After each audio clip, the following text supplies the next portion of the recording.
Workforce diversity या diversity and inclusion, अगर आप स्टडी भी कर रहे हो ना, तो अगर ये टॉपिक आपके सिलेबस में कहीं ना कहीं है तो आगे जाके जब आप जॉब करोगे तो इसका बहुत इंपॉर्टेंस होने वाला है इस टॉपिक का। ठीक है, जहाँ पे भी आप जॉब करोगे। तो नमस्कार दोस्तों, मेरा नाम है सोनू सिंह और आप देख रहे हैं सोनू सिंह पीपीटी वाले। आज की इस वीडियो में हम डिस्कस करने वाले हैं वर्कफोर्स डाइवर्सिटी के बारे में। और लास्ट तक देखना आप इस वीडियो को, ताकि आप इस टॉपिक को समझ पाओ। इस पूरी वीडियो में हम कवर करेंगे क्या होता है वर्कफोर्स डाइवर्सिटी, हिंदी में कवर करेंगे और इजी लैंग्वेज में कवर करेंगे। उसके बाद डिस्कस करेंगे क्या फ़ायदा होता है डाइवर्सिटी का, क्यों करनी चाहिए वर्कफोर्स डाइवर्सिटी, क्यों इंपॉर्टेंट है ये, क्या इसके चैलेंजेस आ सकते हैं, कि इसमें क्या दिक्कतें आ सकती हैं वर्कफोर्स डाइवर्सिटी में, क्यों हम पढ़ रहे हैं इस चीज़ को, और लास्ट में कि कैसे इस चीज़ को मैनेज कर सकते हैं हम। किसी भी ऑर्गेनाइजेशन में अगर आप वर्कफोर्स डाइवर्सिटी चाहते हो तो आप उस चीज़ को कैसे मैनेज कर सकते हो। स्टार्ट करते हैं इसके मीनिंग से। वर्कफोर्स और डाइवर्सिटी दो अलग अलग वर्ड हैं, ठीक है। तो सबसे पहला क्वेश्चन हमारे दिमाग में आ जाता है कि what is workforce diversity. Workforce diversity का मतलब होता क्या है। तो इसको डिवाइड करके पढ़ते हैं, वर्कफोर्स को अलग पढ़ते हैं और डाइवर्सिटी को अलग पढ़ते हैं, ठीक है। तो वर्कफोर्स का हिंदी में मीनिंग होता है श्रमिक। और श्रमिक कौन होते हैं? श्रमिक होते हैं भाई आपके ह्यूमन रिसोर्स, जो भी आपके ऑर्गेनाइजेशन में काम कर रहे हैं लोग, जो भी एम्प्लॉयज़ काम कर रहे हैं, वो सारे जो हो गए वो वर्कफोर्स हो गई आपकी। उन्हीं की बदौलत आप जो भी ऑर्गेनाइजेशन में काम है वो कर पा रहे हो, ठीक है। वो हो गया आपका वर्कफोर्स। डाइवर्सिटी का मतलब हो गया विभिन्नता। उन लोगों के बीच में कितनी विभिन्नता है। क्या आप सारे वो लोग हायर कर रहे हो जो 24 प्लस हैं, 24 से 27 ईयर्स के एज के बीच में आते हैं? क्या बस उनको हायर कर रहे हो? क्या बस आप सिर्फ मेल्स को हायर कर रहे हो, फीमेल्स को हायर नहीं कर रहे हो? या क्या आप सिर्फ फीमेल्स को हायर कर रहे हो? ठीक है, उनके बीच में विभिन्नता है कि नहीं है, ये हमें बताता है वर्कफोर्स डाइवर्सिटी। तो अगर साथ में पढ़ेंगे वर्कफोर्स डाइवर्सिटी को, तो इसका मतलब यही है कि जो भी आपकी वर्कफोर्स है वो डाइवर्स्ड है कि नहीं है, ठीक है। किसी भी ऑर्गेनाइजेशन को डाइवर्स तब बोला जाता है जब उसकी ऑर्गेनाइजेशन में जो वर्कफोर्स है वो अलग अलग कैटेगरी की है, अलग अलग, जैसे एज की अलग अलग है, जेंडर अलग अलग है, ठीक है। हैंडीकैप भी उसमें इंक्लूडेड है, जैसे आप पिक्चर में देख पा रहे हो, ठीक है। काला गोरा में कोई वो नहीं है, काले लोग भी हैं, गोरे लोग भी हैं, ठीक है। तो ये होता है वर्कफोर्स डाइवर्सिटी का मतलब। अब पढ़ने वाली टर्म में या लिखने वाली टर्म में हम क्या बोल सकते हैं? Diversity is the combination of unique skills, experiences, perspectives and cultural backgrounds। ठीक है, डाइवर्सिटी को एक कॉम्बिनेशन बताया गया है कि मिली जुली चीज़ होती है। यूनिक स्किल्स, जैसे बहुत सारे लोग होंगे, अलग अलग कास्ट के, अलग अलग कल्चर के लोग होंगे, अलग अलग कंट्री के लोग होंगे, तो उनके अंदर स्किल्स भी अलग अलग होंगी, यूनिक स्किल्स होंगी। अब सेम लोग आप हायर कर लो, 24 से 27 साल के लोग हायर कर लो, तो उनकी स्किल्स क्या पता सिमिलर रहें, लेकिन यहाँ पे यूनिक स्किल्स होंगी, एक्सपीरियंसेस अलग होंगे उनको, अपने कल्चर का उन्होंने अलग तरीके से दुनिया देखी होगी, ठीक है। तो आपके एक ऑर्गेनाइजेशन को एक फ़ायदा पहुंच सकता है, उसको पर्सपेक्टिव अलग हो सकता है, उनका कल्चरल बैकग्राउंड अलग हो सकता है, ठीक है। तो डाइवर्सिटी इन सबका एक कॉम्बिनेशन होता है। It's a full range of visible and invisible identities, including both not limited to gender, race, ethnicity, nationality, physical and cognitive ability, sexual orientation, military status, education, religion, age, gender, social class, language, etc. तो अब देख पा रहे हो कि कितने सारी categories हैं जिसमें हम डाइवर्सिटी कर सकते हैं। अगर इन कैटेगरीज को देखते हुए हम हायरिंग करेंगे तो अपने ऑर्गेनाइजेशन में जो भी वर्कफोर्स है, अगर आपकी अलग अलग जेंडर की वर्कफोर्स है, अलग अलग रेस है, उनका एथनिसिटी अलग है, नेशनैलिटी अलग है, फिजिकल कॉग्निटिव एबिलिटी अलग है, दिखने में वो अलग लगते हैं, सेक्सुअल ओरिएंटेशन अलग है कि वो किसके प्रति आकर्षित होते हैं, मिलिट्री स्टेटस अलग है, एजुकेशन उनका अलग है, ऐसी बहुत सारी चीज़ें हैं, ठीक है। अगर इन सबको आप इंक्लूड करके हायरिंग कर रहे हो, ठीक है, आप इन सब में भेदभाव नहीं कर रहे हो बेसिकली, तो आप कहलाओगे वर्कफोर्स डाइवर्स्ड ऑर्गेनाइजेशन, ठीक है, या डाइवर्स्ड ऑर्गेनाइजेशन, या आपके ऑर्गेनाइजेशन में डाइवर्सिटी और इंक्लूजन है वहाँ पे, ठीक है, सबको इंक्लूड करके चल रहे हो आप ऑर्गेनाइजेशन में। तो अभी तक आपको डाइवर्सिटी का मीनिंग एकदम मस्त क्लियर हो गया होगा, या वर्कफोर्स डाइवर्सिटी का मीनिंग एकदम क्लियर हो गया होगा। अब डिस्कस करते हैं क्या चैलेंजेस या इश्यूज आ सकते हैं डाइवर्सिटी में, ठीक है। डाइवर्सिटी इतनी इजी नहीं होती है जितना आपने पढ़ लिया कि हाँ भाई अलग अलग जेंडर के लोग हायर कर लो, अलग अलग कंट्री से लोग हायर कर लो, भाई उसमें भी बहुत सारे इश्यूज आ सकते हैं, ठीक है। तो हम अभी पढ़ते हैं क्या इश्यूज हो सकते हैं, ठीक है। सबसे पहला है कम्युनिकेशन बैरियर।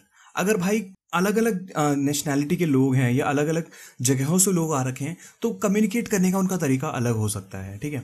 तो वहाँ पे कम्युनिकेशन बैरियर कहीं ना कहीं क्रिएट हो सकता है, ठीक है। जैसे मान लो कि आपने एक ऑर्गेनाइजेशन में ट्रांसजेंडर्स भी ले रखे हैं, आपने एलजीबीटीक्यू का एक पूरा ग्रुप ले रखा है, मेल्स ले रखे हैं, फीमेल्स ले रखे हैं, तो उनका कम्युनिकेशन बैरियर हो सकता है कहीं ना कहीं वहाँ पे। या अलग अलग कास्ट के लोग ले रखे हैं, अलग अलग कल्चर के लोग रखे हैं, अलग अलग नेशनैलिटी के लोग ले रखे हैं, ठीक है। तो कम्युनिकेशन बैरियर कहने की बात यह है कि उनको कम्युनिकेट करने में दिक्कत आ सकती है। रिस्क ऑफ डिस्क्रिमिनेशन, अब भाई अलग अलग कास्ट के लोग हैं, तो एक कास्ट क्या पता दूसरी कास्ट को डिस्क्रिमिनेट करे, हाँ भाई हम तो ऊंची जाति के लोग हैं, हम नीची जाति वालों से बात नहीं करेंगे, है ना।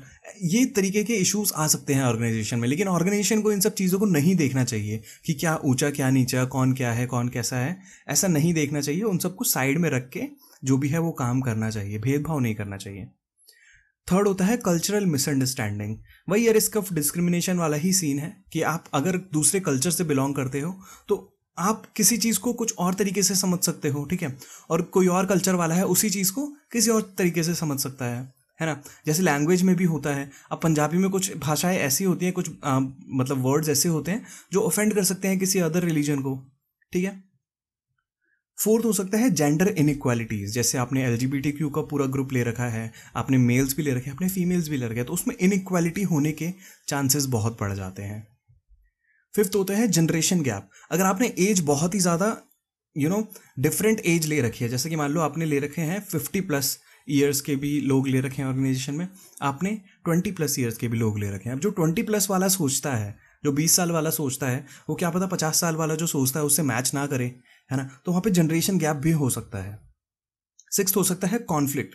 अब कुछ भी हुआ ऐसा कुछ, है ना, कि जिसमें दो लोग आर्ग्यूमेंट कर रहे हैं या दो ग्रुप आर्ग्यूमेंट कर रहे हैं, उसको हम कॉन्फ्लिक्ट बोल सकते हैं, ठीक है। तो वहाँ पे कॉन्फ्लिक्ट भी अराइज हो सकता है। तो ये सारे चैलेंजेस या इश्यूज हो सकते हैं डाइवर्सिटी में, ठीक है। ऑर्गेनाइजेशन में अगर आपको वर्कफोर्स डाइवर्सिटी लानी है तो आपको इन इश्यूज को या इन चैलेंजेस को पहले से ध्यान में रखना पड़ेगा, ताकि आप इनको ओवरकम कर सको और इनकी वजह से आपके ऑर्गेनाइजेशन में कोई दिक्कतें ना आए। अभी देख लेते हैं बेनिफिट्स क्या होते हैं। अभी तक तो हमने देख लिया भाई इश्यूज ये होते हैं। अब भाई इनके बावजूद ऑर्गेनाइजेशन अपनी जो वर्कफोर्स है उसको डाइवर्स बनाती है, अलग अलग जगह से लोग लेके आती है, अलग अलग एज के लोग लेके आती है, अलग अलग जेंडर के लोग लेके आती है। क्यों लेके आती है? कुछ तो फायदा होता होगा। तो क्या होता है बेनिफिट्स ऑफ डाइवर्सिटी? सबसे पहला होता है ability to serve diverse customer base, ठीक है। अभी कोई भी ऑर्गेनाइजेशन है किसी कस्टमर के लिए तो काम कर रही होगी या कस्टमर बेस के लिए काम कर रही होगी। अब ज़रूरी तो नहीं है कि एक ही कैटेगरी के लोग सारे उस कस्टमर बेस को सर्व कर पाएँ, ठीक है। तो इसलिए यह फ़ायदा होता है डाइवर्सिटी का कि अगर आप अलग अलग तरीके के लोग लेंगे, यूनिक स्किल्स होंगे उनके पास, यूनिक एक्सपीरियंसेस होंगे, तो बहुत सारे कस्टमर्स को एक बारी में वो रीच आउट कर सकते हैं। जैसे मान लीजिए कि आपकी एक ऑर्गेनाइजेशन है वो पंजाबीज़ को सर्व करती है और अलग अलग कास्ट को सर्व करती है। अगर आपके ऑर्गेनाइजेशन में उस कास्ट के लोग होंगे तो वो मतलब अच्छा रिलेशन बना पाएंगे उन कस्टमर्स से। एक एग्जांपल है ये, ठीक है। सेकंड होता है increased productivity and creativity. Obviously अगर यूनिक स्किल्स, यूनिक एक्सपीरियंसेस के लोग हैं आपके ऑर्गेनाइजेशन में, यूनिक कल्चर के लोग हैं आपके ऑर्गेनाइजेशन में, तो जो प्रोडक्टिविटी है वो बढ़ेगी कहीं ना कहीं, ठीक है। और क्रिएटिविटी बढ़ेगी क्योंकि वो लोग क्रिएटिव हैं, एक दूसरे के समांतर नहीं है। जैसा पहला बंदा काम कर रहा है, दूसरा बंदा क्या पता उससे अलग काम करे, उससे ज़्यादा क्रिएटिव सोच वाला बंदा हो। थर्ड होता है बेटर रिप्रेजेंटेशन ऑफ कम्युनिटी, ठीक है। क्योंकि आप कम्युनिटी से ही तो लोग उठा रहे हो ना, है ना, या सोसाइटी से ही तो लोग उठा रहे हो, तो उसकी रिप्रेजेंटेशन दिखाती है आपके ऑर्गेनाइजेशन कि हाँ भाई हमारे पास तो हर तरीके के लोग काम करने आते हैं, ठीक है। फोर्थ होता है रिड्यूस्ड एम्प्लॉय टर्नओवर। अगर आपकी ऑर्गेनाइजेशन वर्कफोर्स डाइवर्स्ड है, आपके ऑर्गेनाइजेशन में इनइक्वालिटीज़ नहीं हो रही हैं, मिसअंडरस्टैंडिंग्स नहीं हैं, कल्चर डिफरेंसेस नहीं हैं, ठीक है। डिफरेंसेस समझ रहे हो, कल्चर, यूनिक कल्चर के लोग लेना अलग चीज़ है। कल्चरल डिफरेंसेस का मतलब कि एक बंदा दूसरे बंदे के कल्चर से खुश नहीं है। अगर वो सारी चीज़ें नहीं है तो एम्प्लॉय छोड़ के नहीं जाएगा, खुश रहेगा आपके ऑर्गेनाइजेशन में, ठीक है। अगर ये सारी प्रॉब्लम्स आपके ऑर्गेनाइजेशन में नहीं है, जो हमने पहले वाली स्लाइड में डिस्कस किया था चैलेंजेस, अगर आप वो ओवरकम कर लेते हो तो एम्प्लॉय का टर्नओवर नहीं होगा, रिड्यूस हो जाएगा। टर्नओवर का मतलब एम्प्लॉय जब छोड़ के चले जाते हैं तो रिड्यूस होता है डाइवर्सिटी से टर्नओवर। फिफ्थ होता है attract and retain top talent. सही बात है, अगर भाई जो भी टॉप टैलेंट है, जो बहुत सक्सेसफुल है या बहुत ज़्यादा एक्सपीरियंस्ड है, क्या पता वो उस कल्चर से बिलोंग ना करता हो, तो अगर आपके ऑर्गेनाइजेशन में वर्कफोर्स डाइवर्सिटी है तो आप उस बंदे को मतलब अट्रैक्ट कर सकते हो अपने ऑर्गेनाइजेशन के प्रति। और अगर वो बंदा आपके ऑर्गेनाइजेशन ज्वाइन करता है, वो एम्प्लॉय आपके ऑर्गेनाइजेशन ज्वाइन करता है, तो किसको फ़ायदा होगा? आपके ऑर्गेनाइजेशन को फ़ायदा होगा। इसलिए डाइवर्सिटी बहुत ज़्यादा यूज़फुल होती है या बेनिफिशियल होती है। सिक्स्थ होता है इम्प्रूव्ड डिसीजन मेकिंग। अब अलग अलग तरीके के लोग हैं आपके ऑर्गेनाइजेशन में, 20 साल वाला बंदा भी है, 50 साल वाला बंदा भी है, ठीक है, और क्या बोलते हैं मेल फीमेल भी है, LGBTQ का ग्रुप भी है, काले भी हैं, गोरे भी हैं, हैंडीकैप भी लोग हैं, ठीक है, दिमाग तो सबके पास सेम है ऑब्वियसली, ठीक है। तो वहाँ पे डिसीजन मेकिंग, सब अपने अपने डिसीजंस रख सकते हैं, बहुत ज़्यादा क्रिएटिविटी डिसीजन मेकिंग में भी देखी जाती है। लास्ट होता है बेटर रेपुटेशन। बिल्कुल सही बात है, अगर आपकी कंपनी या आप एज अ कंपनी हायर कर रहे हो डिफरेंट डिफरेंट स्किल्स के लोग, डिफरेंट डिफरेंट एक्सपीरियंस के लोग, कल्चरल बैकग्राउंड के लोग, डिफरेंट डिफरेंट नेशनैलिटी के लोग, तो आपकी कंपनी की कहीं ना कहीं रेपुटेशन बढ़ती है। हाँ भाई, इस कंपनी में ना बहुत ज़्यादा डाइवर्सिटी को बढ़ावा दिया जाता है, या इंक्लूजन को बहुत ज़्यादा बढ़ावा दिया जाता है, ठीक है। तो रेपुटेशन वहाँ पे कंपनी की बढ़ती है, ठीक है। तो ये थे कुछ बेनिफिट्स वर्कफोर्स डाइवर्सिटी के। अब डिस्कस करते हैं वेज टू मैनेज डाइवर्सिटी। अब बिल्कुल सही बात है यार, किसी भी ऑर्गेनाइजेशन में जैसे कि हमने चैलेंजेस पढ़ लिए, तो वो चैलेंजेस मैनेज कैसे करेंगे हम, हैं। मैंने जैसे स्टार्टिंग में बताया था कि कंपनीज को उन चैलेंजेस को ओवरकम करना पड़ता है। आई डोंट नो आप यहाँ तक पहुँच गए हो इस वीडियो में कि नहीं। अगर पहुँच गए तो प्लीज़ कमेंट में एक बार लिख देना कि आप या वेज टू मैनेज डाइवर्सिटी तक पहुँच गए हो, ठीक है, ताकि मेरे को पता लगे कि मेरी ऑडियंस एंगेज कर पा रही है मेरी वीडियोज़ के साथ या नहीं। और कोई भी फीडबैक हो तो आप नीचे कमेंट सेक्शन में तो लिख ही सकते हो, वो तो सबको पता है यार, यूट्यूब चलाते हो आप लोग। तो वेज टू मैनेज डाइवर्सिटी क्या होता है, क्या तरीके से हम डाइवर्सिटी को मैनेज कर सकते हैं ताकि उसका ज़्यादा से ज़्यादा हम बेनिफिट्स ले सकें। सबसे पहला होता है एम्प्लॉय ट्रेनिंग। जो भी आपकी कंपनी में काम कर रहे हैं लोग, उनको पहले दिन से ट्रेनिंग देना शुरू कर दो ना, कि हाँ भाई हम जो है डाइवर्स वर्कफोर्स हैं, हम इंक्लूसिव वर्कफोर्स हैं, हम जो भी काम करते हैं सबको लेके चलते हैं साथ में, तो किसी के साथ भी भेदभाव मत करना कंपनी में, ठीक है। अगर एम्प्लॉयज़ को पहले से पता रहेगा, इस चीज़ की ट्रेनिंग मिली रहेगी, तो वो क्यों करेंगे भेदभाव, ठीक है। सेकंड होता है डाइवर्सिटी पॉलिसीज़। अब कुछ पॉलिसीज़ होनी चाहिए कि अगर कोई भेदभाव करता है तो उसके लिए क्या प्रावधान है, और मतलब कोई अलग तरीके से ट्रीट करता है किसी और को तो उसके लिए क्या प्रावधान है, कि डाइवर्सिटी के अगर अगेंस्ट में कोई जाता है तो उसके लिए अलग पॉलिसीज़ बनी होनी चाहिए। क्योंकि एम्प्लॉयज़ को आप कितना भी समझा लो, अगर किसी चीज़ के लिए पॉलिसी नहीं है ना, तो वो बोलेंगे हाँ भाई कहाँ लिखा हुआ है यार, तुमने ट्रेनिंग में बोल दिया तो हम क्या कर लेंगे, नहीं। तो इसलिए आपको कहीं पे उसको रिटर्न में देना होता है लिख के, ठीक है। नोटिस बोर्ड लगाओ कि हाँ भाई डाइवर्सिटी को बढ़ावा दिया जाना चाहिए और ये पॉलिसीज़ हैं, तो कहीं ना कहीं रिटर्न में होना चाहिए बेसिकली, ठीक है। थर्ड होता है डाइवर्सिटी प्रोग्राम्स।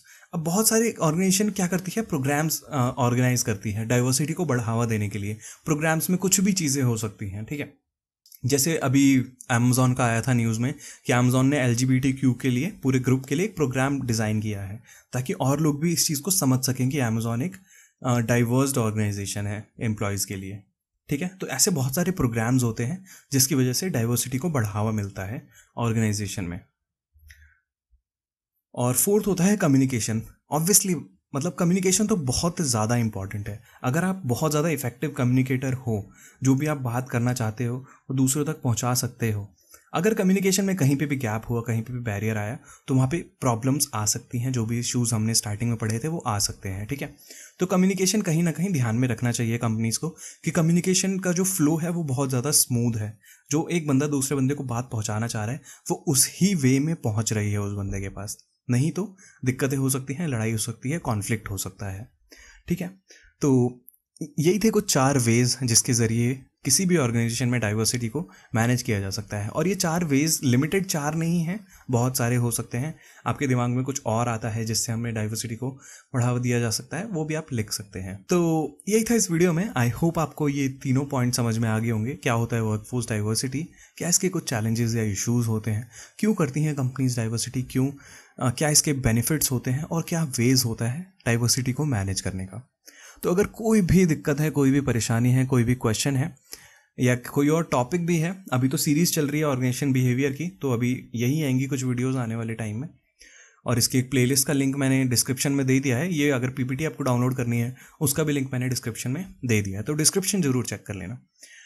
तो लाइक तो हो गई होगी अब तक, वीडियो नहीं हुई तो प्लीज़ जाके लाइक कर देना। लाइक कर रहे हो और सब्सक्राइब नहीं किया तो फिर ये तो अच्छी बात नहीं हुई ना। लाइक कर रहे हो तो प्लीज़ सब्सक्राइब करते हुए जाना। मिलते हैं आपसे नेक्स्ट वीडियो में, तब तक के लिए good bye, take care, have a nice day.